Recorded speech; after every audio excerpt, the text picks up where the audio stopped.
Հանրային կարծիքի հիմնադրամի կողմից անցկացված հարցման համաձայն ռուսաստանցիների 10-ից 8-ը դրական է գնահատում Ռուսաստանի նախագահ Վլադիմիր Պուտինի գործունեությունը։ Հարցվածների 78%-ը նշել է, որ վստահում է պետության ղեկավարին։ Հարցման մասնակիցների մեծամասնությունը կարծում է, որ Պուտինը լավ է կատարում իր աշխատանքը որպես նախագահ, մինչդեռ 9%-ը հակառակ կարծիքն ունի։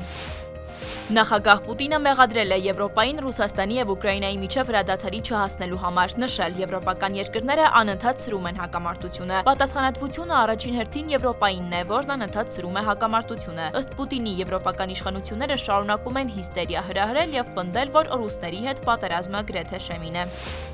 Գազայի հատվածը վերահսկող Համաս խմբավորումը հայտարարել է, թե դեռ ժամանակ է պետք ուսումնասիրելու Պաղեստինյան անկլավում 2 տարի շարունակվող ավերիչ պատերազմին վերջ դնելու ԱՄՆ նախագահ Թրամփի ծրագիրը։ Ամերիկյան առաջարկը, որին իր աջակցությունն է հայտնել Իսրայելի վարչապետը, կոչ է անում հրադադար հաստատել, 72 ժամում ազատ արձակել պատանդներին, Համասից պահանջում է զինաթափվել, նախատեսում է Իսրայելի բանակի աստիճանական դուրսբերում Գազայից։ Այսպիսով Համասը դեռևս շարունակում է խորհրդակցությունները Թրամփի ծրագրի շուրջ։